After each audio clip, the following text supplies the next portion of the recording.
right, good morning, everyone. The August 8th, 2024 meeting of the Libraries Education and Neighborhoods Committee will come to order. It's 9:30 a.m. I'm Maritza Rivera, Chair of the committee. I will note that Vice Chair Wu is excused today. Will the clerk please call the roll?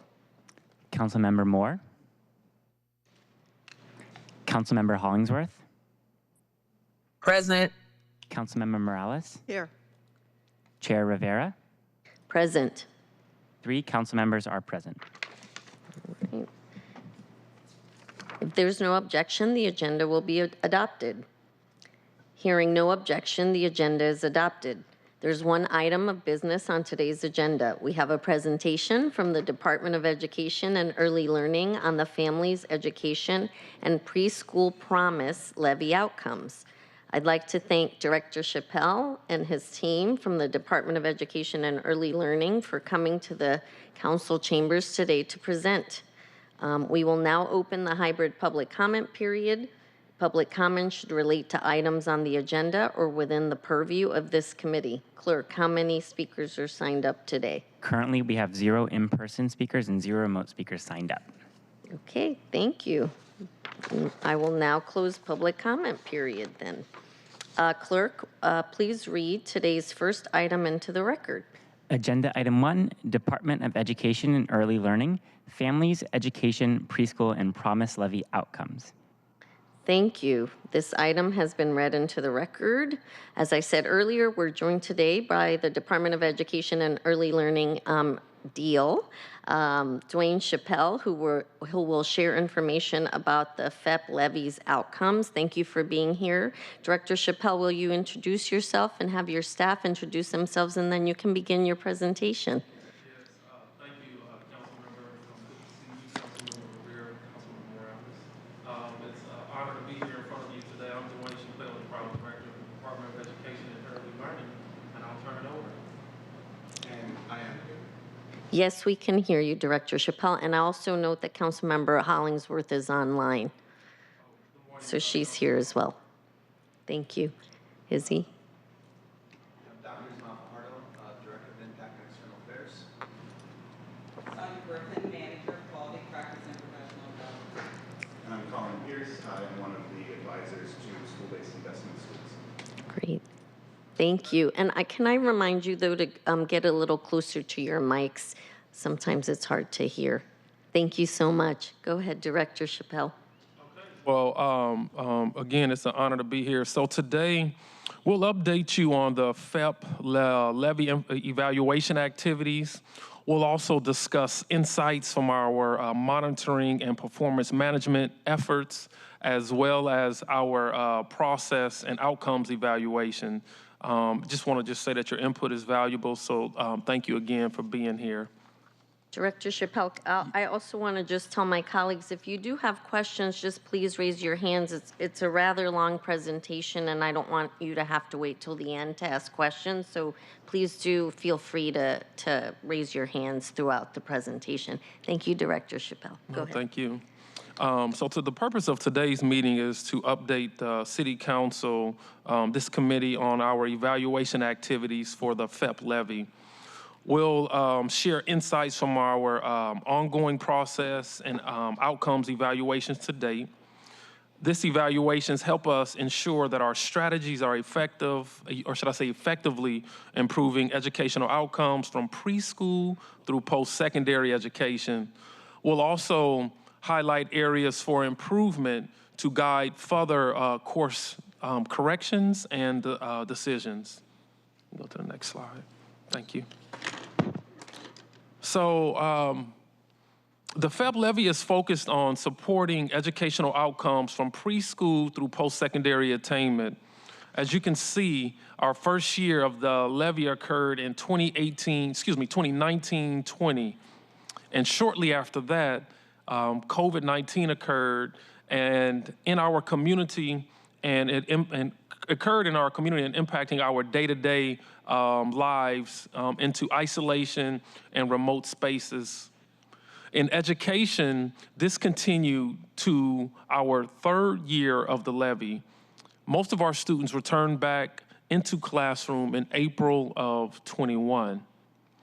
At our March Libraries Education and Neighborhood Committee meeting, my team and I, we reported out our FEPP Year 4 annual results for the school year 22-23, indicated by the teal color, which you see on here.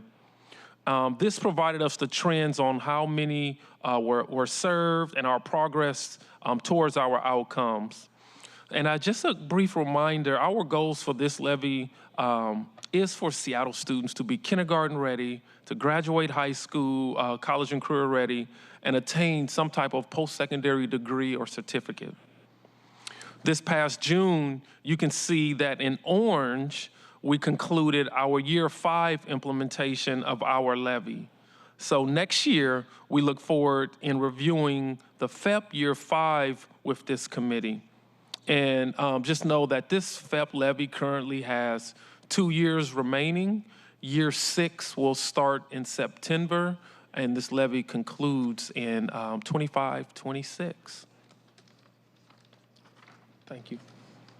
So our evaluation approach includes 2 key components. The first, the annual report, which provides a snapshot of our monitoring and performance data, highlighting trends and outcomes related to the FEPP levy investments. Reviewing data often allows us to track progress over time and identify areas for improvement. The second component is the process and outcomes evaluation. And the process and outcome evaluation help us understand the impact of our strategies, ensuring transparency and accountability as we work towards both short-term and long-term goals. As you can see, we conduct various evaluations and reports are available on our website. The process evaluation uses qualitative and quantitative data to understand whether a program is being implemented as intended, share preliminary outcomes, and identify areas with room for improvement so we can act quickly to take course correct. It also, the outcome or impact evaluation primarily use qualitative and statistical methods to illustrate a program's effectiveness, whether outcomes can be attributed to the program. So today, we are going to cover 2 process evaluations and 2 outcome evaluations at a high level. But I encourage those that are interested to read the full reports because they will offer a deeper analysis of the effectiveness of our program. So at DEEL, we are committed to comprehensive evaluation across all of our FEPP investment areas. Every program participates in ongoing monitoring and performance management as part of our continuous quality improvement process. A select subset of programs undergo process or outcome evaluations are selected based on criteria like stakeholder engagement, data quality, potential to see impact, and having the resources or capacity to carry out. This strategic selection process helps us generate new evidence and fill knowledge gaps, guiding our decisions with best available data. So today we'll review 4 evaluations across the FEPP levy areas, including early learning, K-12, and post-secondary, and we'll preview an upcoming evaluation for our Promise program. Department-wide, we'll first learn about our FEPP levy implementation process evaluation that was carried out by Mathematica. For early learning, we'll look at the Seattle Preschool program impact evaluation, which was completed by Education Northwest and American Institutes for Research. In K-12, we'll cover DEEL's internal evaluation of the K-12 school-based investments that was conducted by our DEEL performance and evaluation team.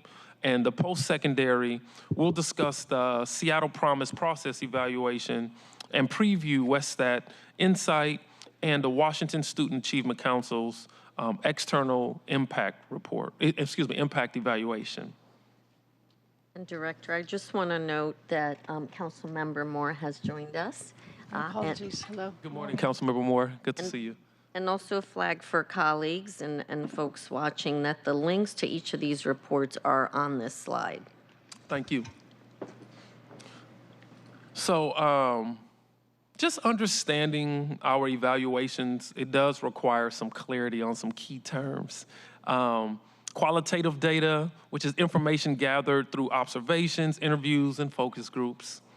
Quantitative data is numerical data that can be analyzed statistically for insights. Then you have descriptive analysis, which are evaluations that describe strategies and trends, but don't imply causation. And then we have casual inquiry, and that's evaluations determining the extent of an intervention produces its intended outcomes. With casual inquiry, we list a few key terms we will often use throughout today's presentation. And then we have the quasi-experimental design, which aims to isolate the relationship between an intervention and the outcomes of interest. So today, many of our students will isolate our investments to our Levy outcomes, for an example, like kindergarten readiness, or passing standardized tests, or high school graduation, or post-secondary completion and retention. And just to ensure that we're comparing similar groups of students, propensity score matching is a technique used to have similar groups for comparison.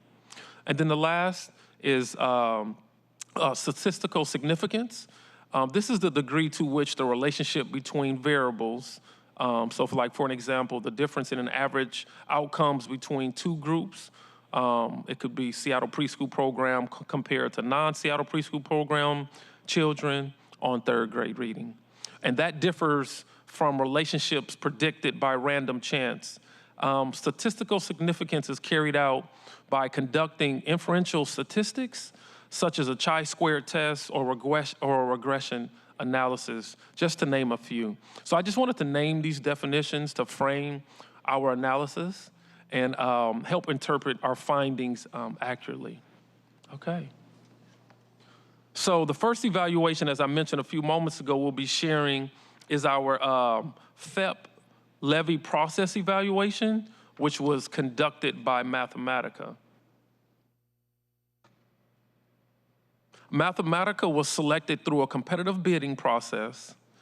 Between 2023 and 2026, Mathematica is conducting 2 evaluations examining Levy implementation and impacts with special attention to the K-12 investments. The evaluation includes engagement with advisory committees from various stakeholders, including the K-12 researchers and practitioners that impact Levy-funded programs. The committee advises on design, data collection, and findings, ensuring that the evaluation aligns with our principles and goals. The advisory committee members, they were identified by DEEL's executive leadership based on Mathematica's recommended framework for the types of stakeholders' perspectives to include. And priority was engaging representatives from as broad as a range of Levy partners as possible, in addition to quantitative research subject matter experts. So just a few examples of advisory committee members include Levy coordinator from Cleveland High School, Beacon Hill Elementary School principal, Seattle Public Schools Director of Research and Evaluation, the Seattle Preschool Program Director, and just to name a few, we had program staff from REWA, we had the Executive Director of ACE, and we had the Director of Housing and Economic Opportunity, Neighborhood House, so just naming a few before we get started. So the evaluation, again, that we'll discuss today is a process evaluation that focuses on the extent to which the levy was implemented as intended. Mathematica, they developed a conceptual framework for the FEPP levy evaluation that identified key implementation principles from the FEPP Levy implementation and evaluation plan, program strategies and practices, target outcomes, and system conditions that are necessary to support effective implementation of the FEPP Levy according to the intent that was laid out in the legislation. So implementation principles included prioritizing investments that ensure educational equity for groups furthest from educational justice, ensuring that there's authentic student and family and community engagement, and implementing competitive funding processes to implementing performance-based contracts. Mathematica, they focused on the following system conditions, and those were FEPP Levy initiatives and investments that are aligned and coordinated across the pre-K to post-secondary continuum. They focus on strong infrastructure in place. Is there strong infrastructure in place to support implementation principles, whether that's leadership or staffing or technology? And then the community-based organizations as partners, do they have the capacity to implement the program with fidelity?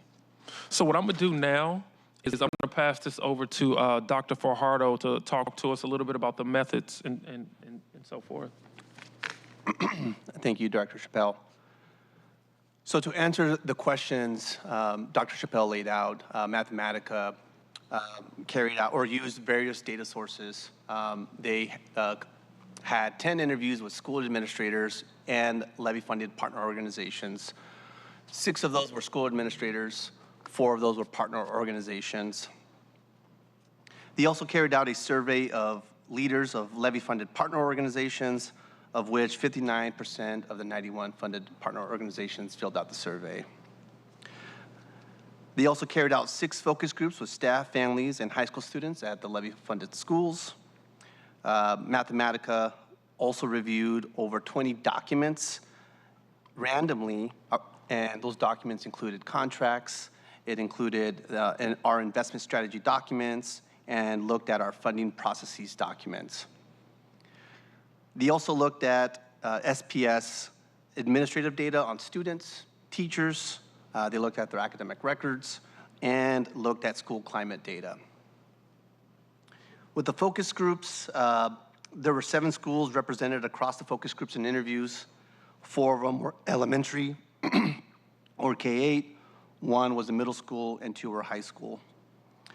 The consultants selected schools prioritizing maximum variation in perspectives and contexts, including considerations of grade level, level of funding, and the range of interventions implemented at each schools. Dr. Fajardo, can I just stop you for a second and Sure. ask you a question about the survey? 59% of the 91 funded partners responded.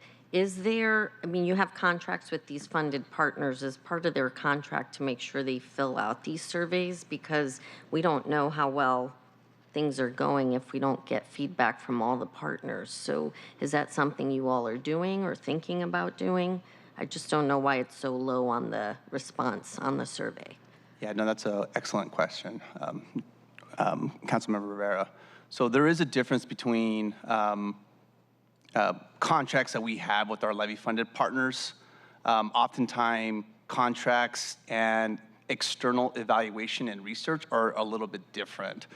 Typically, for evaluations and researchers, there is an opportunity for levy-funded partners or recipients to opt out. So they give an opportunity for folks that don't want to do it, an opportunity to opt out.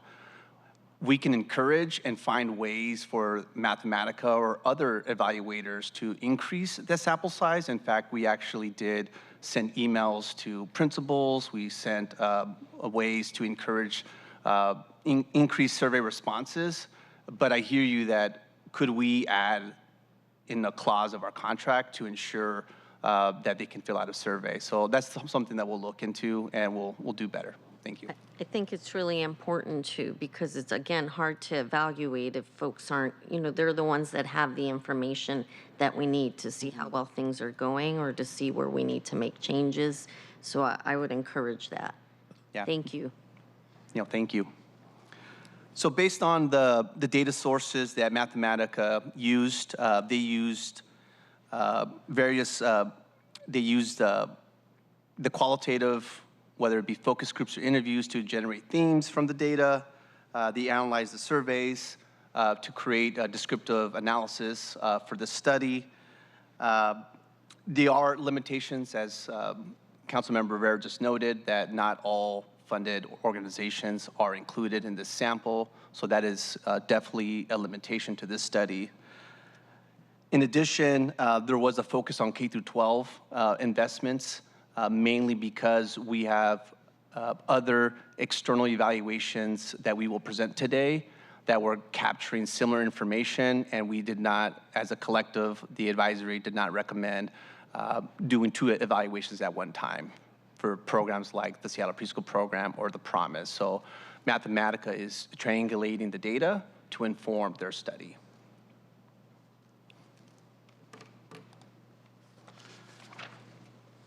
Now shifting to the findings, what Mathematica found were a majority of students served by Levy-funded programs were students furthest from educational justice, and culturally responsive programs and practices were enhanced under our Levy. So the survey that I mentioned earlier, those that filled it out responded that 76% of partners reported primarily serving Black students, 53% Latinx students, 29% Asian students, and 31% of other students of color, and 33% immigrant and refugee populations. 98% of our partners agreed that their agency has strengthened its capacity to provide culturally responsive services. Strategies such as the Levy-funded family support workers and instructional assistants who speak Spanish increase their capacity to provide linguistic, responsive, targeted interventions. So just to underscore, since we only have 59% responded, what would it have looked like if we had had the other 41% who didn't respond? So I just want to underscore the importance of really requiring that as you're doing these contracts with the partners, so we have robust information by which to make the analysis. Yep, no, thank you. Thank you. So as Director Chappelle opened up in our Mathematica's evaluation questions, we allocate funding through competitive requests for investments processes where we incorporate community impact and application reviews. This ensures we meet community needs and priorities. We also have a data-informed decision-making and continuous quality improvement. Levy-funded organizations report data or using data into their decision-making processes and engaging in performance-based contracts at DEEL. So again, we use performance-based, meaning that we set goals for each of these Levy-funded schools, and we expect and give additional dollars if they meet those performance-based contract agreements. We also have our systems, conditions, and capacity. This is where DEEL supports our funded partners through strategic advising, technical assistance, and professional development opportunities. However, partners reported mixed capacity to implement program as intended. So we at DEEL look at the findings and figure out what happened and see ways that we can ensure our partners can be successful. Overall, these efforts help build system conditions and capacity, enabling effective and impactful programs. Looking ahead, in 2025, 2026, a Mathematica-led impact evaluation will investigate the impact of FEPP investments towards closing educational equity and closing opportunity gaps across the pre-K to post-secondary continuum. Mathematica's analysis will focus on K-12 outcomes using quasi-experimental design to find causal impact. These designs will examine long-term trajectories of population-level academic outcomes, a method that requires multiple years of data to ensure our trends are solidified and impactful programs. Chair, can I ask? Yes, of can, course. Can Can you give an example of what that means? Yeah, so today we are going to share our internal DEEL K through 12 school-based investment. We, in one of those studies, only use one cohort. So what Mathematic will do is they will pull together multiple cohorts to ensure that the result is impactful. Oftentimes, if you only look at one cohort and you find positive results, if you look at the next cohort, they may have negative results. So if you have multiple cohorts, it strengthens our decision-making process that what we're finding is, in fact, accurate versus just one cohort. So many of our studies that we'll show today is this is an iterative process, and we will continue to add cohorts so we can build to our knowledge of what we're finding over time. Okay, thank you. But thank you, Councilmember Morales. Great question. All right, thank you, Dr. Fajardo. So thank you, Dr. Fajardo, for sharing about our Mathematica evaluation study findings. So what now we're gonna do is shift to our Seattle Preschool Program Impact Evaluation.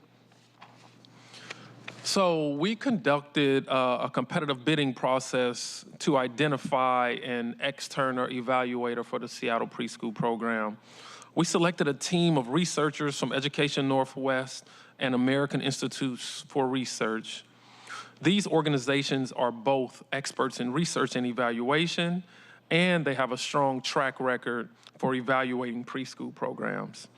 The focus for this evaluation is to assess our SPP student, program, and system outcomes using mixed methods. We take a sequential approach to evaluation. So conducting 3 evaluations over the course of the Levy supports our continuous quality improvement, and it also informs any necessary adjustments to the data and quality systems. The evaluation receives guidance from an advisory committee representing key stakeholders in the early childhood education and the SPP provider, Seattle Preschool Program provider community. An example of an advisory committee members are like instructors at the North Seattle College Early Childhood Education Department. We had a teacher at Daybreak Star.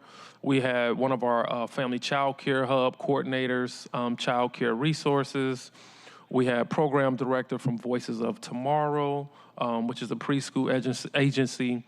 And then we had our partners at Seattle Public Schools, Early Learning Manager. And so our evaluation of the Seattle Preschool Program focuses on 2 key questions. The first is, what is the impact of Seattle Preschool Program participation on kindergarten readiness as assessed by the WAKID state testing among Seattle Public School kindergarten students over time? That's the first question. And the second question is, what is the impact of SPP participation on grade 3 reading and math assessment scores and kindergarten attendance? So Dr. Fajardo will now walk us through the high-level findings. And just as a quick reminder, all of these evaluations that we're presenting today are available on our website, as Councilmember mentioned earlier. Thank you, Dr. Chappelle. So on this slide here, we're looking at a descriptive sample of our Seattle Preschool Program. The table indicates the program's growth over time since 2015, 2016 through 2022, 2023. What we're seeing in the numbers is the number of children served. As you can see, in 2015, 2016, the program started with 269 students. It increased to 612, and we increased it to 970 students. We are now at over 2,000 students in 2022, 2023.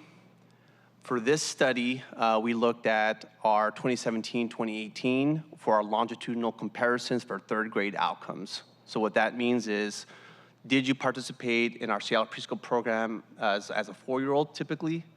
And we will track you into kindergarten, and they will track you to 1st, 2nd, and to 3rd. So for today, we're looking at kindergarten. Did that SEP student meet kindergarten readiness standards? Did that same student meet third grade standards in the future? So tracking students as a cohort over time. Part of the reason why we're showing the additional years is because, to Councilmember Morales' point, we need more additional cohorts, and as the sample size increases, it strengthens our reliability that the findings that we're getting are in fact true. So in future years, we will continue to conduct similar studies. In fact, this cohort that we're going to share today, in 3 years, we can see if SPP had an impact in their 6th grade outcomes, right? So that is almost like a 7-year gap to do that level of a longitudinal analysis. So just putting that here is we will continue to conduct additional studies to understand additional cohorts. Today's focus is really going to be on the 2017-2018 970 students to compare kindergarten and 3rd grade outcomes. The map on the right, you can see who was included in the longitudinal study, and that is in orange. As I mentioned, the blue indicates additional sites that were joined SPP after the 2017-2018. So that's just to show you that we have more additional sites that we can include in future studies. So Izzy, just to confirm that this study in 2017-2018 school year, they started preschool, and then you're evaluating them in 2021-22 when they're in 3rd grade. Yeah, so we're evaluating them preschool and then assessing them again in kindergarten, and then assessing that same group when they reach their 3rd grade. Okay. Correct. Thanks. Thank you. Clarification. Yep. Okay, so now to answer the questions, Education Northwest, they looked at administrative data on children and teachers. They looked at the Teachers Strategies Gold assessment and the WAKIDS assessment data. To do this comparison, we at DEEL worked with Education Northwest and the state's Education Research Data Center to collect additional data that would allow us to compare the students. This study also conducted surveys of SVP families, teachers, and administrators. They also conducted qualitative data that included focus groups and interviews. They interviewed teachers, administrators, families, and DEEL's coaching staff. Today, we are not going to be sharing the qualitative data. We're mainly going to be focusing on the quantitative data. But again, I encourage you, for those that are interested, to please see the report. Now, with the data sources that Education Northwest collected, they used the mixed methods outcome analysis. Again, they use qualitative coding for themes. They provided descriptive statistics for survey and focus groups.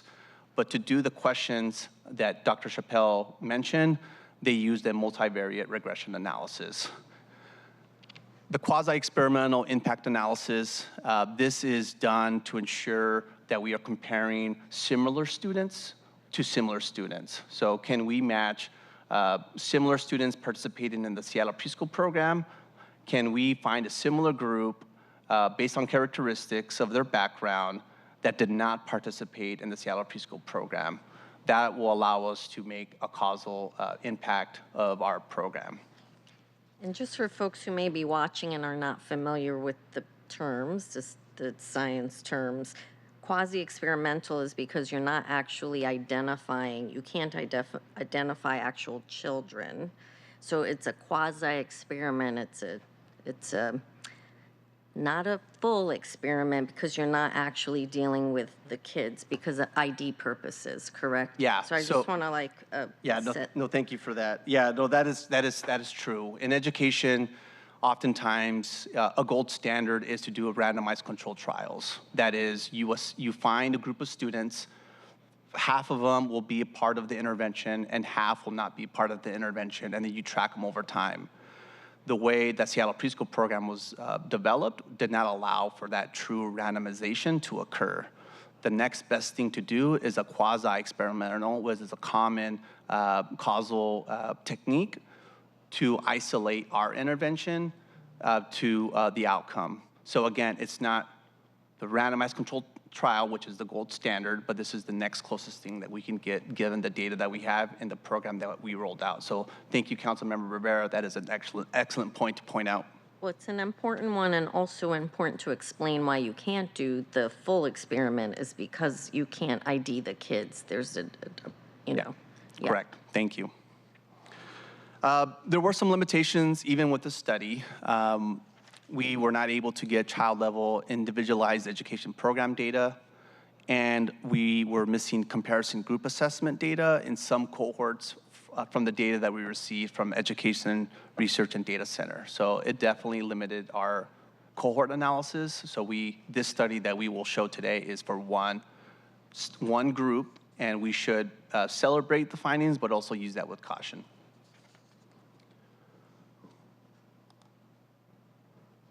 Here we go. Okay, so building off the quasi-experimental design, what Education Northwest did was looked at child characteristics that were enrolled in SPP and a state-funded preschool in 2017-2018.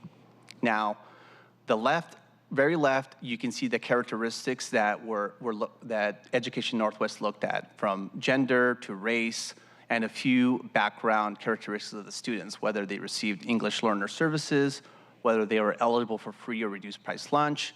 You could see that the original sample, you can see that the state preschool and the Seattle preschool program had noticeable differences.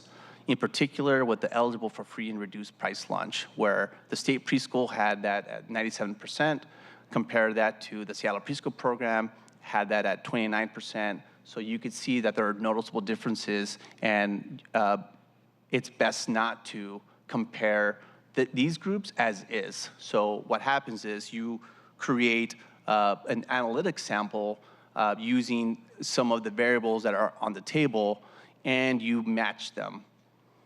So Education Northwest did that through a technique that allowed for getting us closer to compare the same students to similar students. So what you can see is after the analytic sample, the state preschool had 694 students compared to SPP at 256. You'll notice that now all of the students that were part of the cohort analysis were eligible for free or reduced price lunch, thus creating a better sample for us to compare these groups of students. You're creating a sample pool that are as closely matched as possible. Yep. In order to make the comparison. Yep. Yeah, no, thank you for that. Yeah, so you want to get it as close as possible so it can strengthen our results, because if you continue to use the original sample, the results may not be accurate. So thank you for that, council member.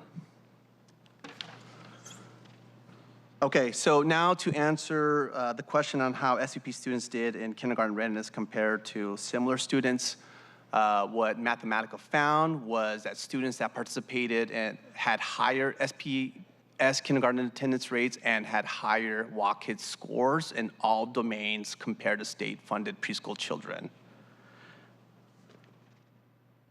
That alone is the impact that we're seeing. So it was statistically significant, and the chart will show you how much of an impact SPP had in each of the domains. So if a student entered at a math domain expecting a 50th percentile, if they did not participate in SPP, we can anticipate, or we can estimate an impact of an additional 29% on that assessment. That was the largest gain from all of the domains. WAKIDS assesses social emotional, physical, language, literacy, cognitive, and math. So we had some large effects on SPP, and we are encouraged by these findings. Mostly in the math area or subject. Yeah, it had the largest in math. Okay, so that was our WAKID. So again, encouraging that our SPP Students that participate in our program are more likely to be kindergarten ready in all of the domains, and compared to similar students that did not participate in our program. So that is encouraging and exciting news. Now shifting into our third grade assessment, students that were in the same sample, how did they do in third grade math and ELA compared to state-funded preschool children? And what we found was, statistically, we found that SVP participants had higher third grade math and ELA scores compared to the comparison group. So these results indicate that participating in SVP may be expected to improve elementary school outcomes. We're encouraged by this finding, and we hope to evaluate future cohorts on this to strengthen our result here that we're seeing, and then also continue to go down into further years in their academic journey. Okay, looking ahead, Education Northwest will conduct additional analysis to understand the impact of SVP in more recent years and with more students. DEEL will leverage the set of current recommendations outlined by Education Northwest. They recommend developing a system to share information about children in SVP with kindergarten teachers and families to support the kindergarten transition. This is more of a warm handoff, so our SVP schools and teachers have spent the last year with these students, and now how do they hand them off to kindergarten so they can be successful in a new environment. Offer more training opportunities for both directors and teachers to support the needs of multi-language learners and children with special needs. Consider supports to help teachers access both planning and release time. So this is part of the CQI that Dr. Chappelle mentioned that we always look at to make sure that we can improve our program to meet our outcomes.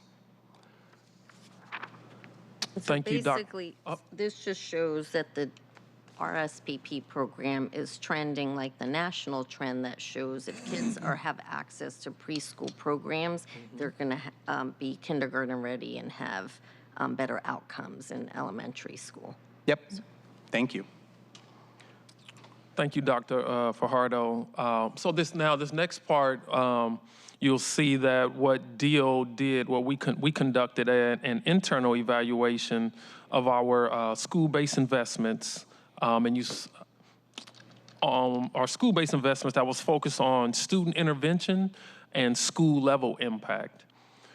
I want you to know that our analysis explores trends and interventions to identify promising practices and evaluates our school-based investments' impact on the Levy priority outcomes using data from school year 22-23.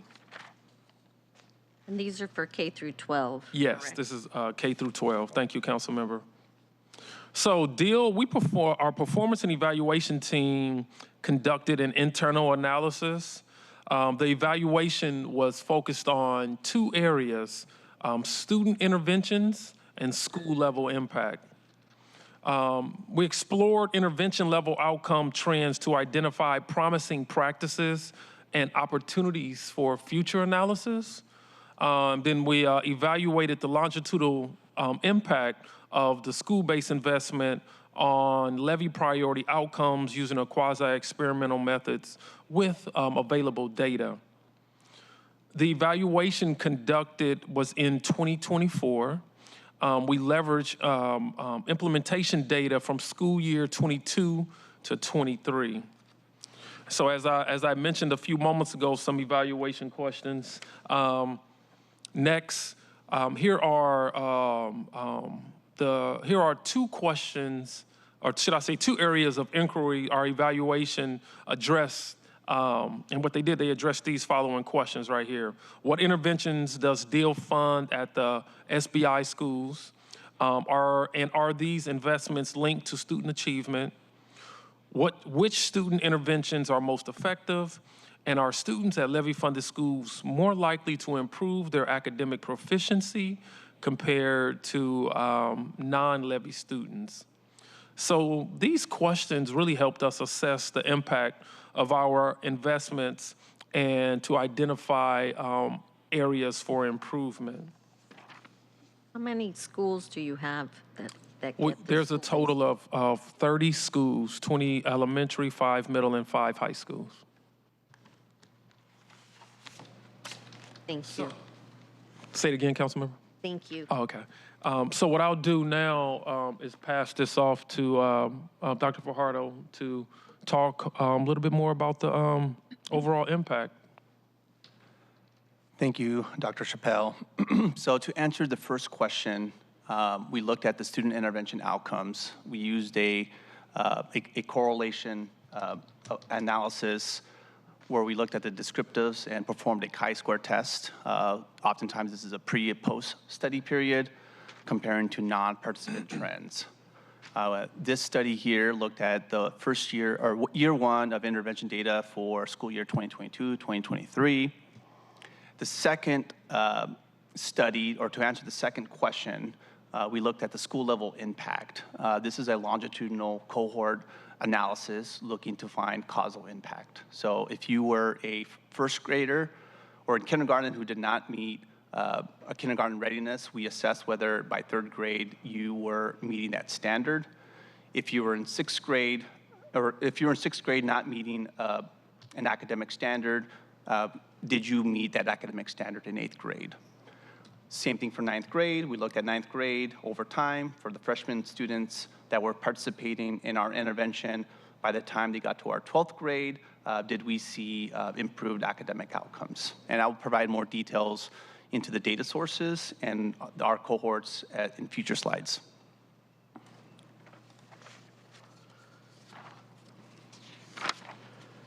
And just as a reminder, that chi-square test just looks at the it measures statistical significance. Yes, correct. It's just it's an additional test. So as council member asked a few minutes ago, how many schools we support 30 SPS schools, 20 elementary, 5 middle schools, and 5 high schools.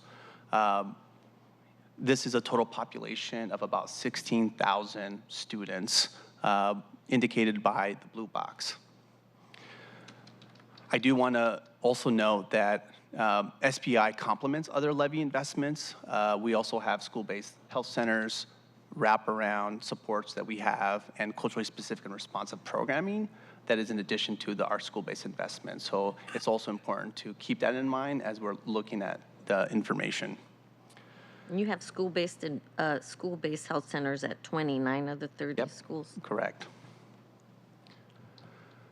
So school-based investments has two main investment strategies. There's a student level, and this is more direct intervention, where this is provided by school and community-based organizations to support attendance, academic performance, and college and career readiness. Oftentimes, this can be in small groups, or it can be in one-on-one. This is indicated by the orange box, which is 8,000 students participated in targeted interventions. The school-level strategies include capacity building and continuous improvement efforts, such as high-quality instructional practices, effective leadership, school climate, and family engagement. What that means is that all schools participate in these school-wide strategies. In the next slide, we are going to be focused in the 8,000 students that are served by direct interventions. So these direct interventions are categorized by 3 buckets. There are academic interventions, which target competencies in core academic subjects such as math, English, language and arts, and literacy. Of the students participating in these academic interventions, we had 59% of our students receiving this academic intervention. Some of these examples include John Muir Elementary, which works with tutors and a math coach to provide one-on-one and small group tutoring. Aki Karosi Middle School assigns students to math empowerment courses to shore up mathematical reasoning and strengthen students' math identities. In high school, multiple schools provide after-school tutoring and Saturday day school focused on these subjects. 46% of our students participate in enrichment activities. This is focused on 21st century skills such as leadership, teamwork, critical thinking, and social emotional learning, or college and career readiness. So this is in addition to the academic piece. This is an enrichment. Some enrichment examples, several school partners with Space Between, a CBO that provides mindfulness support for staff and students, while others provide time during the day for students to explore interests and topics that they might explore in college or career. Within middle school, Denny, Aki, Washington, and Mercer partner with Parks and Rec's community learning centers to provide after-school enrichment and identity development programming, along with initiatives like My Brother's or My Sister's Keeper. Within integrated supports, this is also oftentimes called wraparound. 23% of our students participated in this intervention. Now, these interventions support students and their families facing barriers to attendance and engaging with services, such as students' case management and referral programs for families to connect them to basic needs. Now, academic interventions may be closely tied to academic outcomes. Enrichment and integrated supports may be more closely tied towards attendance, right? We want to get students excited about school. We want them to get excited about engaged with college and career. Those are oftentimes longer strategies to see impact on academic outcomes. So I just wanted to frame it there. And also, this does not equal 100% because many of our students participate in multiple interventions, right? So Dr. Chappelle could participate in an academic intervention, an enrichment intervention, and an integrated support intervention, right? So majority of our students participate in many of these. Okay. Yes, Councilmember Moore. Thank you. If we could go, good morning. And again, morning. thank you. If we could go back to the slide 29. Yeah, I don't know if you can answer this, but under the integrated supports wraparound, how does that work in terms of, are there school resource officers that the families are connected, it says referral for families to connect them to basic needs? The reason I'm asking this question is that I'm, in other contexts, really interested in rental assistance and how we proactively identify families at risk of homelessness or housing instability and security, as well as food scarcity, and wondering how we can be more targeted and proactive in that. So I'm just curious kind of how that works. Yeah, and I can try to answer that. Councilmember Moore, my name is Colin Pierce. I'm a senior advisor to K-12 school programs, and I work with 10 of the 30 schools receiving school-based investment dollars. And schools have different strategies for addressing and pairing students with resources. So some schools will have a single sort of family connector who is at the school. This is something that's funded both through our wraparound services supports and then also through the school-based investments.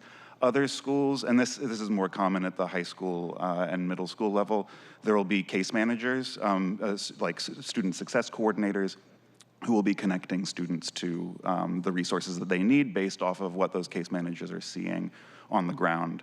And other schools, Interagency Academy, which serves students who are credit deficient mostly, they have an entire room for various resources on campus in order to get that right away to students. So there are folks at every school who are connecting students to those resources. And some schools, like John Muir Elementary, for example, has a relationship with Mercy Housing, which is right down the street. And so there are folks within Mercy Housing who are working directly with families and connecting to the school.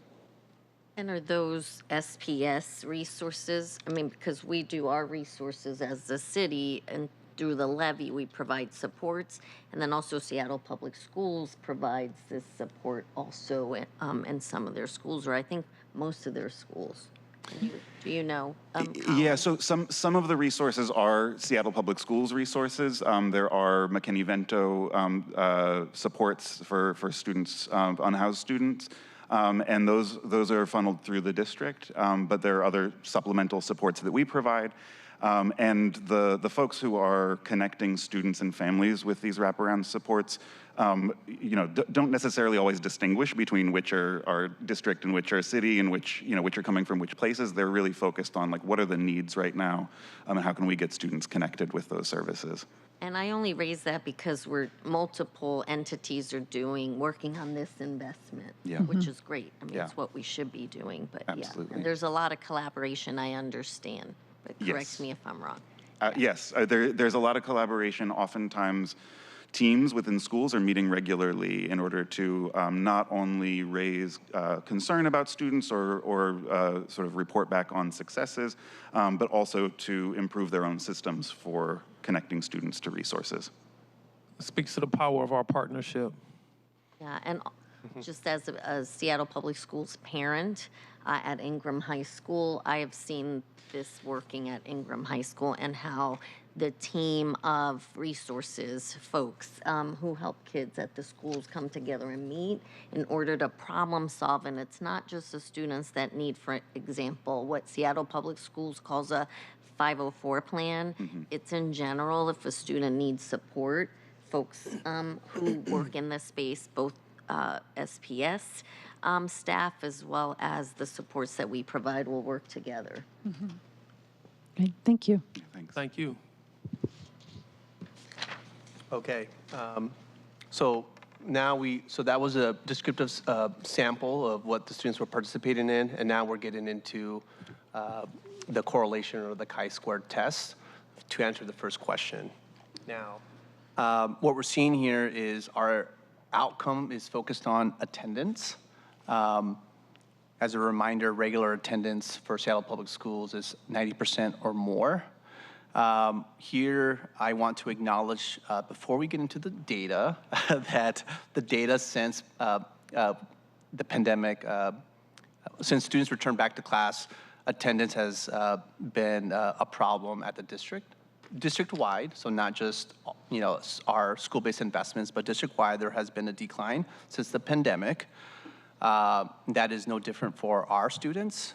So what we're looking at the chart is we are seeing students that were in the school year 21-22, and we're basically said who was not going to school 90% or more, right? And then we said our interventions are targeted to improve attendance, right? So then we say, in the next year, did we see attendance improve as a percentage, okay? And what we saw, though, is that the green is students that participated in our integrated supports. The blue is our enrichment intervention. And then the gray is students that did not participate in any of our interventions.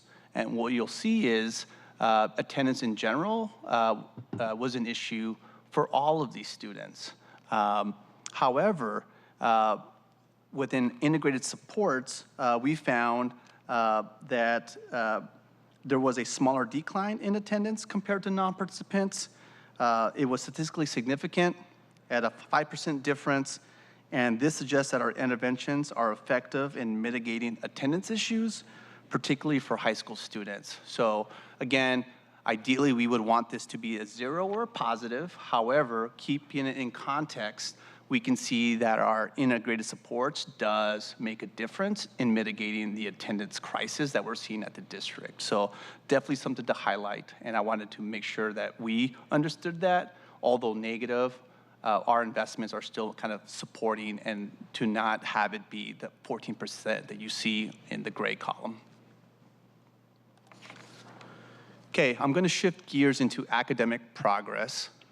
So what we're seeing here is students that met our Smarter Balance assessment in 2022. What that means is students that were participating met that standard at 18% in blue, and I'm looking at the pre-post SBA math chart. So students that were participating in our math intervention, how many of those students were meeting the SBA standard assessment in 2022? What we found was that 18% of those students were meeting that standard. Part of our levy charge is to focus on students that need the help in academics. So that is what we expect. Now, the students that received an academic intervention, how did they do at the next assessment back in 2023? And what we see is there was a 6% increase. So that means if you were a student, you're as a collective, you increased 6%. Now, how does that compare to students that did not participate in a math or in an academic intervention? And what you see is students that did not participate, they were meeting the standard at 49%. A year from there, in 2023, there was no change, right? So we see and feel confident that our academic interventions demonstrated higher gains in SBA assessment results after 1 year compared to non-participants, and that was statistically significant. Definitely a positive highlight for our elementary and middle school academic interventions. The same trend was true for our ELA, and then now we're looking at the bottom chart, where we see a 5% difference within our students that received an intervention, and you'll see that non-participants had a 1% gain.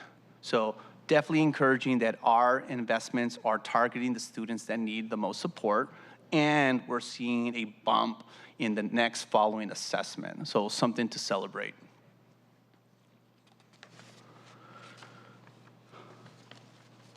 I'm gonna move us into the second question that Dr. Chappelle mentioned, and now we're looking at, Sorry, I'm working this out in my head, but you're saying we're definitely targeting the students that need the most support, but what I see is that the students that are getting support are being helped, but I don't know how can you make the assertion that the students that are getting the help are the ones that need it most. I mean, it seems like it's two different things, right? People that are participating are doing better, but I don't know your sample size.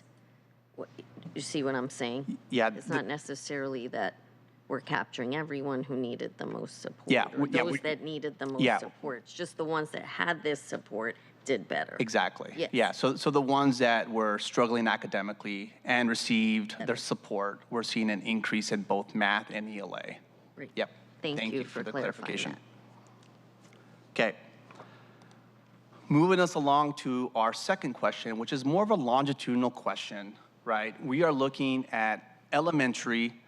We're following a cohort, and this particular analysis, we're looking at SPS students who entered at 20 elementary schools, our school-based investment schools, in the school year 2019-2020, and we're looking at for students that were below kindergarten readiness standards. So like if you entered kindergarten and you were assessed and you were below kindergarten readiness, how did you do in math and reading at the 3rd grade for that school, okay? And what we're seeing here is for those students that were not kindergarten ready, we found a statistically significant finding that students at SBI elementary schools are twice as likely to achieve 3rd grade math proficiency compared to similar students that did not receive levy dollars or levy fund interventions. So that is if Dr. Chappelle participated was not kindergarten ready, received a services from our levy, he would be twice more likely to be 3rd grade math proficient compared to a student that did not receive levy interventions. A very positive finding, statistically significant, and was twice as likely.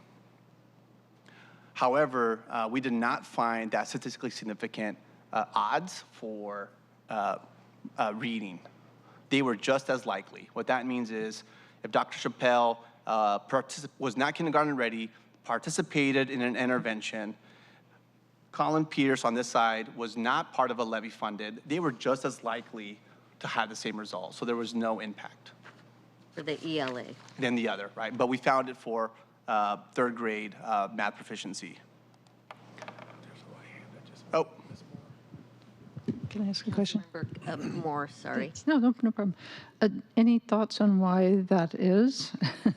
That the reading proficiency was better but not statistically significant as opposed to math? I mean, I can speak to some conjectures on it. I think one may be that students were farther behind in math to begin with. And so we're seeing increased likelihood as a result of that. But also, just as a reminder, this is a single cohort for the first year after students return to in-person. And so what we're seeing is really just from over the course of that 1 year, and it may be that reading gains are achieved over a longer period of time as well. So as we get more information from upcoming year's assessments, we should be able to see whether that may be the case. Great. Thank you. Councilmember Moore, we will take that comment and we'll see if we can find an answer and get back to you. Great. Thank you. Any other questions, Councilmember Moore, before Councilmember Morales? Okay, so these were kids who were in kindergarten just before COVID started.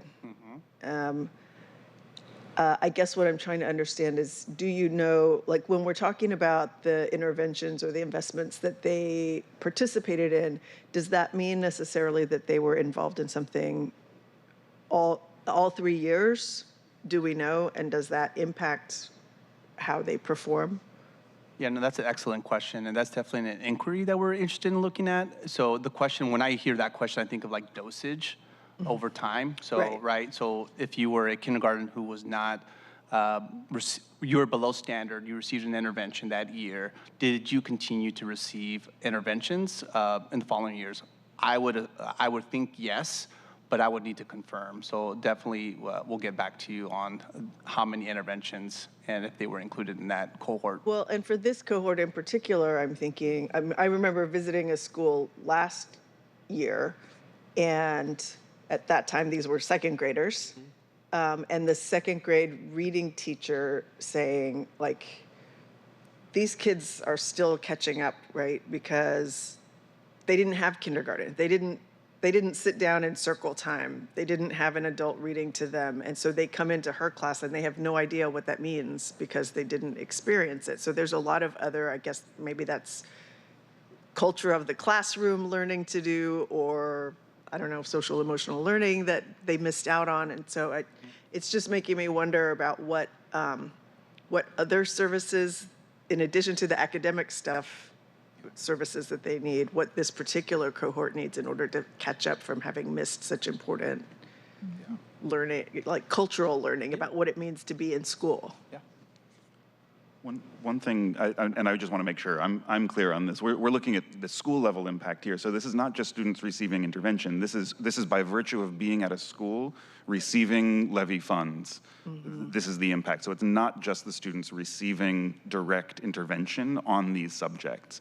And so that I think we can, tease apart, and we obviously we've got anecdotal, schools telling us what combinations of things are effective, but as we dig into the data more and as we have more years of this data, we'll be able to look for, is it a combination of academic and wraparound services or enrichment that is helping to achieve some of this, or is it just the school level work they're doing on improving the quality of instruction? Yeah, no, thank you for that, Colin. Yeah, so I should have been clear when I started this second question. This is now focused in the blue circle, not the orange circle. Yeah. Okay. I mean, it seems like there's a lot you need to dig into here because math was impacted positively. So yes, these students went through COVID and there were impacts, and yet math, they were twice as likely at the SBI schools to be at proficiency, but not the ELA. So it seems like there's a lot at play here and to dig into as to why, because you would have expected that the impacts of COVID and not being in the classroom, et cetera, would have had impacts on both at the same rate. but they're starkly different. Yeah, no, for sure. And I think the digging deeper is perhaps looking at a very more narrowed focused on the ELA. And that's where you could do a mixed method study that looks at qualitative and quantitative data to get into some of the weeds that we're talking about, to understand maybe it was a particular curriculum, maybe it was a particular program.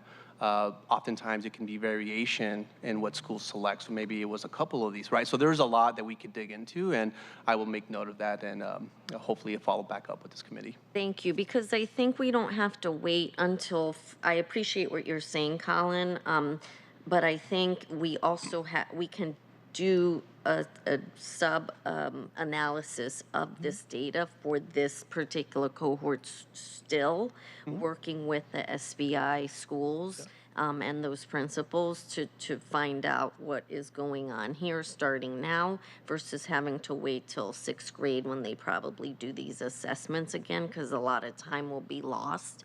And I think that these quasi-experiments, that's what part of what makes this challenging as well, doesn't give you all the information, and so, but you can do another quasi-experiment to really dig into this particular question. So I hope that that's something you all are considering doing so that we can get to students sooner rather than later. Yeah, no, thank you, Councilmember Rivera. Yeah, that is true. That oftentimes when data is presented, you get additional data inquiry, which is why I am proud to work for the department, because we have continuous quality improvement, which regularly looks at data. We assess and try to understand how we can do better. So that is definitely an inquiry that we'll look into. Thank you. Any Okay, other so questions, again, colleagues? looking- Sorry. oh. No. Okay, sorry. Thank you, Izzy. Go ahead. Yeah, no, it's okay. Okay, so we did elementary. Now we're shifting into another cohort. This is middle school. So for this analysis, we looked at students who entered 6th grade below grade level proficiency in school year 2018-2019.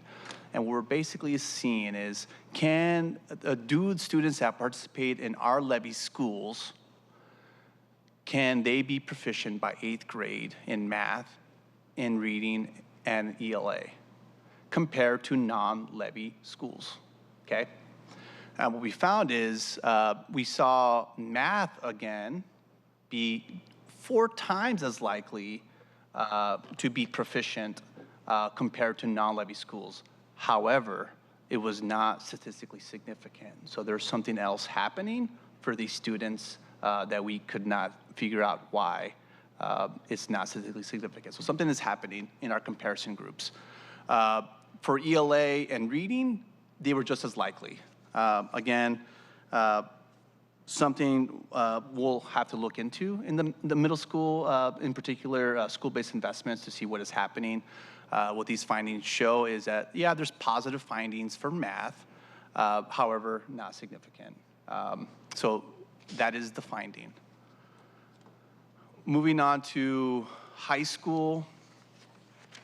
And again, sorry, Izzy, just to underscore that then you all will be digging into the why, because that helps you shift the investment to determine how to make it statistically significant. Yeah, correct. basically. So internally, we'll look at this, and possibly, and Mathematica will also be digging into this.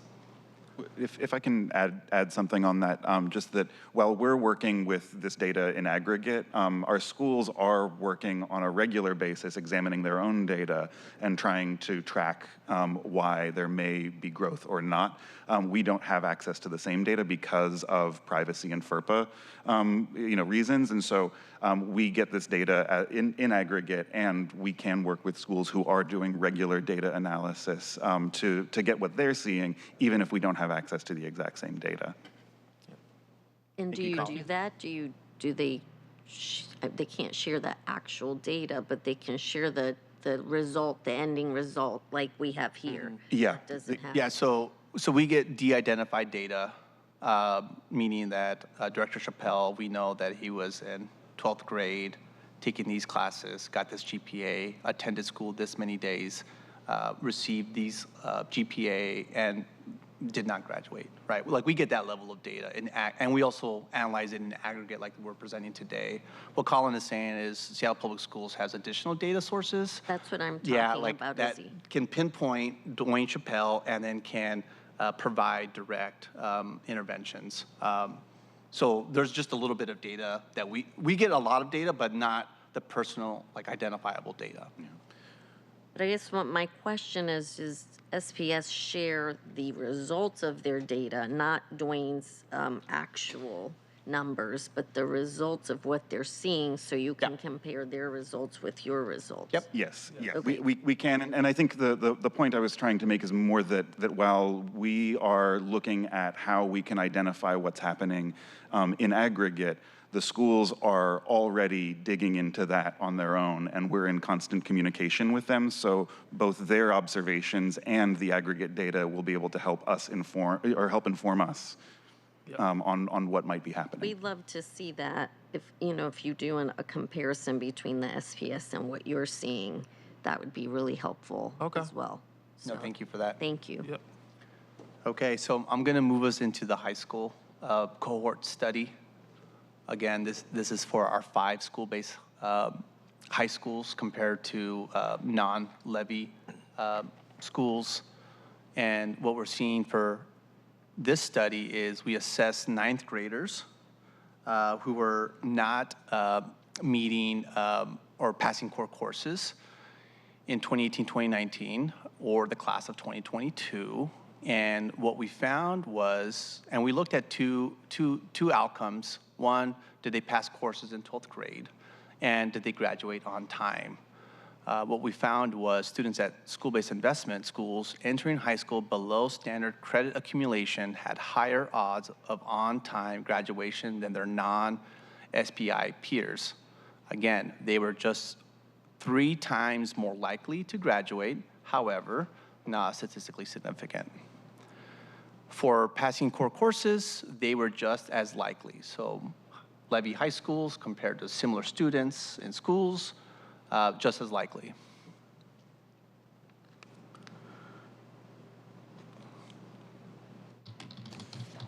So what I'll do now is transition us to the Seattle Promise process evaluation. As I mentioned before, our internal evaluation of the Seattle Promise focused on the 22-23 student experience and operational improvements that we made in response to COVID. So using both quantitative data and qualitative surveys and a focus group, we assess trends and student perspectives on their college persistence and completion. You can go to the next slide. And so during the 22-23 school year, DEELs, our performance and evaluation team, they conducted a process evaluation focused on student experiences and preliminary results of the operational improvements in response to COVID. And the data included, as I mentioned a moment ago, perspectives shared by students in surveys and a focus group, as well as a quantitative data on the implementation of our outcomes. And so what I'll do is, again, here are the evaluation questions. Our promise evaluation, again, focused on these 2.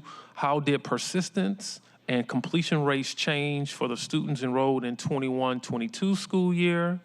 And what factors did students and staff attribute to their persistence and completion? So these 2 questions really helped us understand the trends and outcomes associated with our programs and identify additional areas for further improvement. And so, Izzy, if you can do like a moment ago and walk us through the findings. Thank you, Dr. Chappelle. All right, so shifting into post-secondary and to answer the questions we just shared. Here we have a table, and I'm gonna walk us through the table and then go through the findings. So the table here is we're looking at cohorts 2018, 2019, and 2020, and 2021, you'll notice that they are color-coded.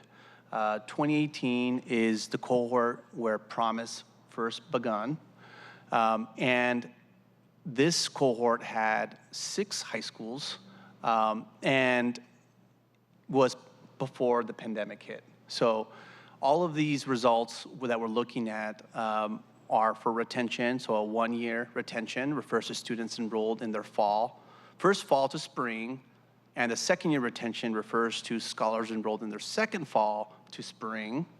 And then we're looking at their completion data within 3 years. So did they get a degree within 3 years? And what you'll see for the first cohort was their year 1 retention was 57%. In year 2, that was 42%. And within students completing within 3 years, it was at 38%. Looking at this data is only focused on Promise scholars, but if folks follow community college trends, these are definitely higher than national and Washington State Community College 3-year completion rates. 2019 cohort, we expanded supports in the 3rd year, which meant that we allowed for reentry. It was in the middle of COVID, or COVID had just started, so there was a little shift that needed to happen. This year also had the full 17 high schools that were able to participate, and you'll see that retention for 1 year went to 51%, 36% for 2-year, and all students were completing within 3 years within 31%. Cohort 2020, this is a cohort that had supports in the 2nd and 3rd year, and we'll talk a little bit about the supports here in a second. But their 1-year retention increased to 54%, 42% in the 2nd year, and 32% within 3 years. Cohort 2021 had a 1-year retention of 50%, a 2-year retention of 46%, and we do not have completion data for 3 years yet because we need 3 years to happen, and right now we don't have those 3 years. So we look forward to coming back to committee when we have the data available, and likely when we have our FEPP Year 5 report. Okay, now that's the table. Now let's dig through some of the findings. What we found was within our 2021 cohort who received the most supports, 3 years, had a higher 2-year retention rate at 46%. This is the highest 2-year retention rate of our Promise scholars to date, and that includes our 2018 cohort. That said, we do not know what their 3-year completion rate will be just yet. However, if we look at our cohort 2020, we are encouraged that at least the 32% is an increase from the previous year, although small. These completion rates have not been to our 2018 completion at 38%. Again, this was a smaller group of students, fewer high schools, and it was our first year. So that is our findings for this Promise completion rates. Okay, so some of the early operational improvement results. I talked about it a little bit in some of the changes that we made. We had a reentry pathway introduced, and what that means is if Director Chappelle at some point left the Promise program, we were doing our best to try to bring Director Chappelle back into the Seattle Promise program, and what we found was of the 70% of students utilizing the reentry pathway in the fall identified as BIPOC. 70% of the scholars surveyed felt the reentry process was clear. One quote from a student, reentry, it was a very easy process and I felt supported after a hard time. We also introduced a Path to UW transfer pathway as part of our operational improvement strategies, and we have a current partnership with the University of Washington and Seattle colleges to those that are interested in continuing their educational journey to the University of Washington. We provide supports for those students. And what we've been seeing with that UW transfer pathway is that students are admitted and enrolling at a higher rate than community colleges overall, at 86 to 71%. So definitely encouraging to see students complete their 2-year degree and move on to a 4-year institution like the University of Washington, Seattle. So definitely encouraging. We have a quote here, Pat to UW staff, she really helped me figure out how to figure out the transfer process for UW nursing. And I learned a lot about requirements I need when I start the application next school year. So definitely encouraging supports that we're seeing with the Promise program. Okay, the other piece was, as part of this evaluation, is, we asked Promise scholars whether, what made them continue to stay in the Seattle Promise program. Scholars identified tuition support at 95% as a reason to continue with Seattle Promise, personal or career goals at 85%, and family, friends, or community at 66% as reasons to stay or continue with the Seattle Promise program. We also, in the survey that we carried out, we asked scholars if they had supportive adults in their lives that encouraged them to continue in their education, and 85% of those said they had an adult. First generation was 85%, those continuing generation 89%, students that were BIPOC 85, and white students 85. So overall, students felt that they were supported in their process. Another data point that I want to highlight here was over 33% of multilingual scholars felt knowing more than one language helped them understand academic concepts. So just a nod to knowing multiple languages. Izzy, before we move on, I do have a couple questions. One is on this survey. Did you say how many students were surveyed? And I missed it. Sorry if I did, but. Yeah, no, it's okay. It's 272 students were surveyed. That's about 22% of the Promise student population. Although low, and being a higher education professional, I would say that typically institutional level surveys of this magnitude fall anywhere between 20 to 28% is a normal. But yes, I know the question behind the question, and we will increase our sample size to the extent possible to ensure we capture as many student voices so we can be sure of the data point we display here today. Thank you. Izzy, you're showing we've worked together for many years now, and so you know where I'm going with my questions. Thank you for that response. And then if you go to slide 38, so with the retention and completion rates, so on the retention rates, for instance, were increasing from, increased, or I guess it decreased in 19, increased again in 2020.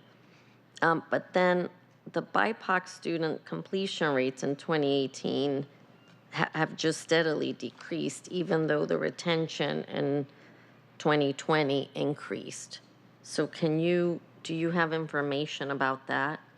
And I understand it looks from this chart like the retention rate, there is no indication of the BIPOC students' retention rate. I think this is all retention rate, but do you have a comparison?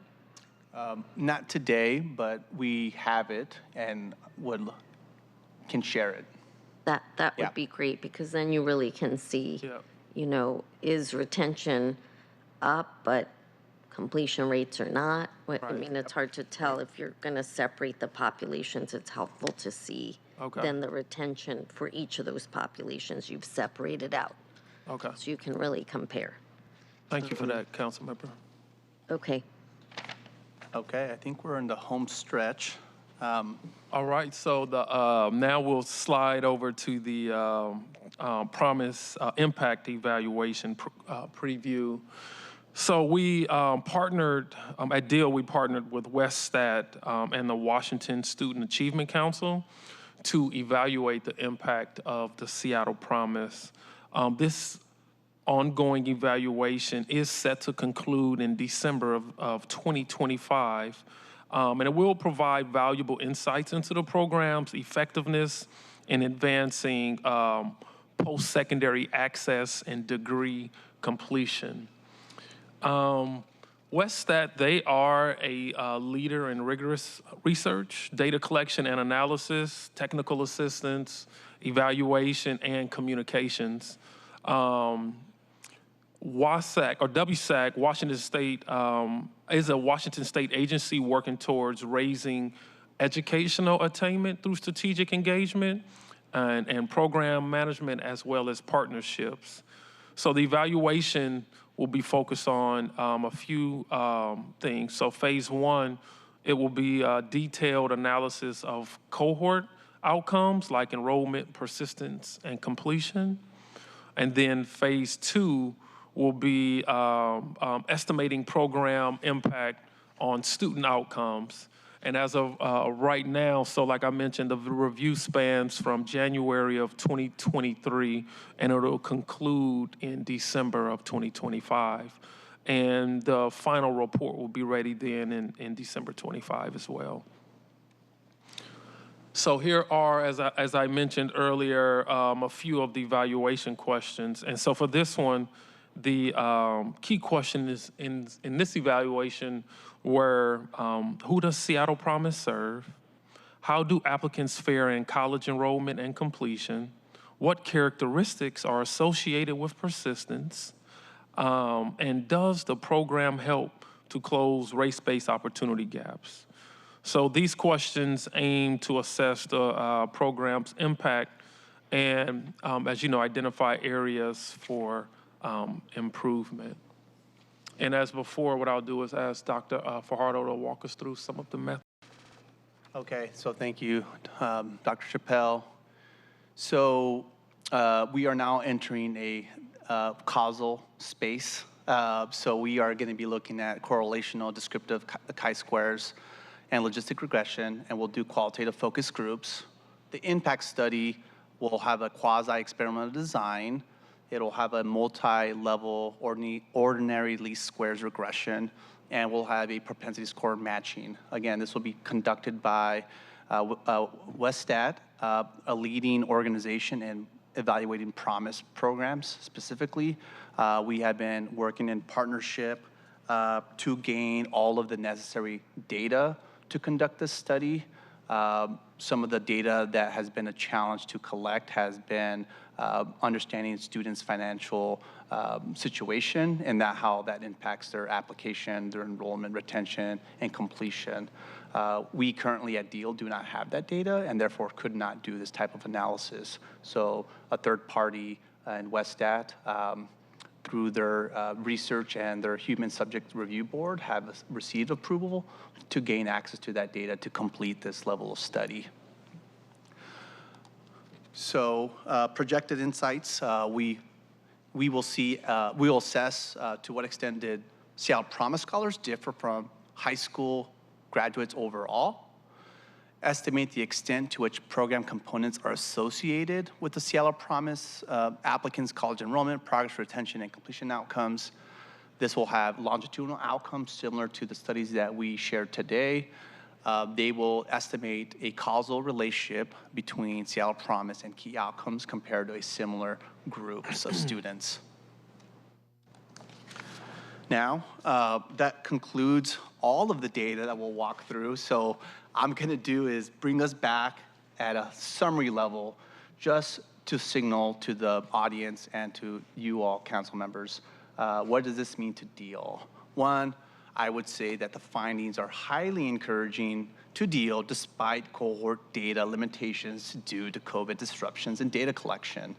Today we shared that we could do cohort analysis with the limited data that we had. Some of those findings promising, some of the data that we shared warrants deeper inquiry.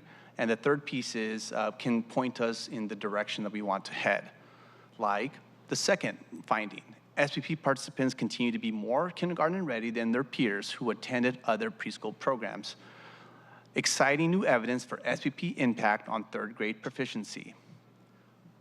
The third takeaway is promising statistical results for K-12 on elementary academic interventions for both, well, for math, while both middle school and high school interventions showed improvements in school outcomes. However, these were not statistically significant.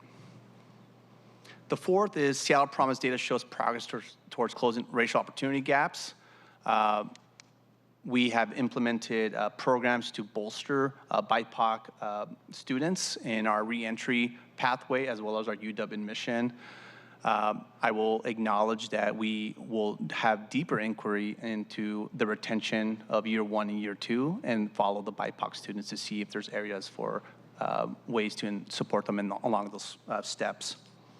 That will conclude the summary, and we will open up for any remaining questions that have not been answered along the way.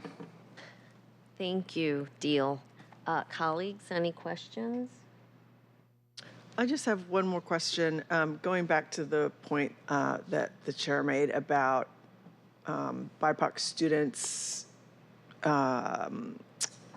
showing a steady decline. I think maybe it was 2 summers ago now during the annual meeting, all the data that you put up, the charts showed particularly that Hispanic students were not achieving in the way that we had hoped or would have hoped. So can you just talk a little bit about what's being done about that?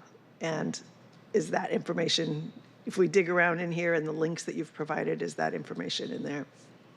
Son, you want to take the Seattle Preschool program of what we're doing in that space?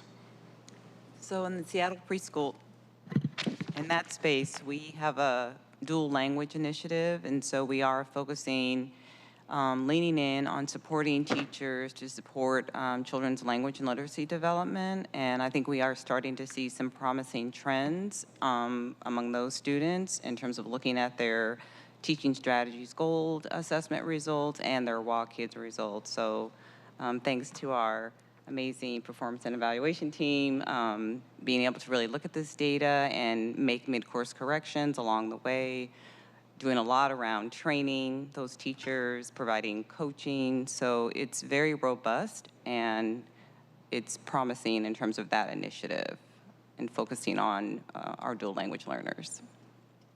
So thank you. I understand why there would be more focus at preschool to get kids ready for reading, but I guess what I'm trying to understand is through, maybe particularly through elementary school,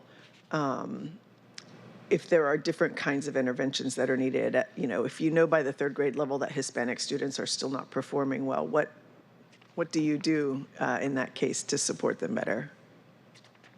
Yeah, and I can speak to some of the work that we're doing, and I, you know, also just recognizing that Hispanic students and Spanish speakers are overlapping but distinct populations. So if we're talking about multilingual learners specifically, at the elementary level, we're working with our professional development providers to give schools more tools for how you support multilingual learners in the classroom and also in interventions. And so that is one of the ways that we're helping to improve. There's also ways that schools are implementing some of their literacy interventions that are helping to make them more accessible for multilingual learners. And in terms of Hispanic students overall, we do have identity-based groups and mentorship that is helping to support Hispanic students. So those are just some of the ways that our elementaries and middle and high schools are addressing that concern. Thank you. And Councilmember Morales, I really appreciate you bringing up Hispanic students because in the late 1990s, I'm dating myself, but when I worked at the White House, Hispanic students had the highest dropout rate of any population in the United States. And at the time, President Clinton put together a package an initiative called the Hispanic Education Action Plan to try to address that dropout rate. And here it is in 2024, and I feel like we're having the same conversation. That is many years. And so this is more of a statement than a question, obviously, but it is of concern, the little progress that we seem to be making in all those years, in the almost 30 years that have transpired since. Not quite 30, but almost 30 years. So, would love to see, and I don't know whether DEEL in particular or whether Seattle Public Schools is tracking Hispanic students in particular, and whether it's, still the case that they are having, or in Seattle in particular, the highest dropout rate or non-completion rate. But it is something I think that we need to look at, to continue to look at. And then I will say that I very much appreciate the presentation and the work that's gone into the evaluation. I feel encouraged by what I'm seeing in terms of the preschool program and the Promise program. I have to say I'm less encouraged by the K through 12 interventions. I understand on the math side it looks a little better, on the EL, but there's a lot of no statistical significance, and that gives me pause. So that is to say, overall, I don't feel in the K through 12 space we are in a place where we can, well, I don't feel encouraged based on this lack of statistical significance. And to my colleague, Councilmember Moore's point earlier, I know that interventions are happening at Seattle Public Schools that we are making investments in, as well as the district. But what I don't know is, and I think maybe this is something you were getting at earlier, Councilmember Moore, is how do we know how many students need interventions and whether all of the students that need intervention are getting captured? Because I'm not clear what those data points are. And, I know there's a lot of overlap, but the district and the state are tracking differently from the city. So I just don't know how we can get to that, but I think it's important to, and particularly in light of the fact that like I said, the data, and I should say actually that we had colleagues earlier at a different committee meeting an assessment on the preschool program and on Promise, but we had it on the K through 12 because DEEL was waiting on the analysis that we just saw today. And the analysis that we saw today is is light on the details. And so, there's obviously more that needs to do more analysis in that space, but it does, to me, create a sense of urgency about digging into more details of the K through 12 analysis so we can understand how we can make where we need to be making these investments to have significant positive outcomes, to say with, significant statistical significance that we've made some progress in that space. So I would love to see DEEL digging more into analysis on that, because it's what, as you said earlier, Izzy, it's going to help us inform what changes we may make to those investments moving forward. And we do have limited data, but it's really important to figure out where the gaps are and what we need to be doing in the K through 12 space. And I will mention that we had an impressive amount of K through 12 students here yesterday, actually.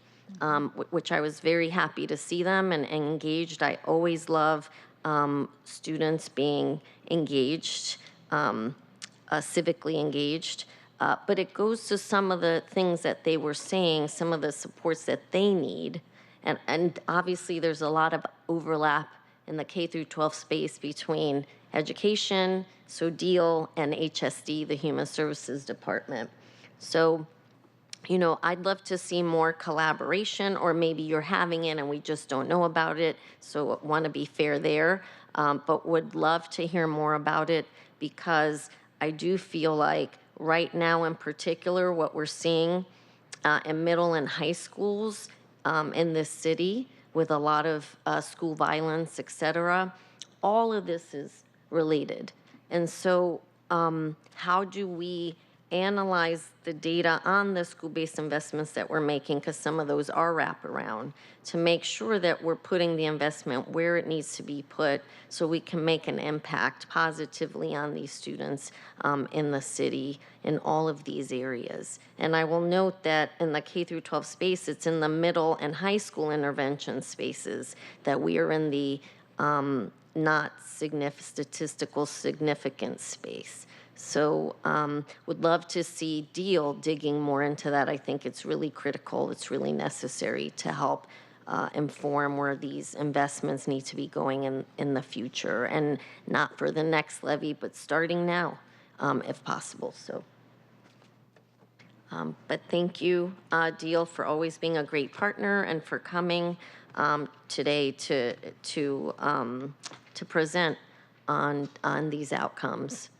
And really looking forward to seeing more by way of data and analysis and recommendations on changes that we can be making to really make a significant impact in a positive way on students, to borrow a statistical term. Well, thank you, Councilmember, for your insights. It's always valuable. We are committed to continuing our continuous quality improvement and making sure that we're partnering with our partners here at the city, as well as our partners at, whether it's our Seattle preschool providers, Seattle Public Schools, our college partners, and other community-based organizations that to work with to continue to make sure our kids have the best that they need. So look forward to your partnership and our continued dialogue around everything that you just shared. But before I go, I also want to thank our amazing team for today. The work that you all did to help make this happen, and for you all, some of you came from out of town to be here today. So just want to thank you all for your presence and support. And with that being said, we look forward to, like I said, the continued partnership. Thank you, Director, and thank you, DEEL staff, Sonia and Colin, for being here, and Izzy, and for all the hard work that you do every day. So thank you for that. Right. Appreciate the partnership and appreciate the hard work. So, great. Okay. Colleagues, unless there are no other questions, we'll let DEEL go today. Thank you so much. All right, seeing no further questions, this concludes the August 8th, 2024 meeting of the Libraries, Education, and Neighborhoods Committee. Our next committee meeting is scheduled for Thursday, September 12th at 9:30 a.m. That's after council recess. If there's no further business, this meeting will be adjourned. All right, hearing no further business, it's 11:17 a.m. and this meeting is adjourned. Thank you.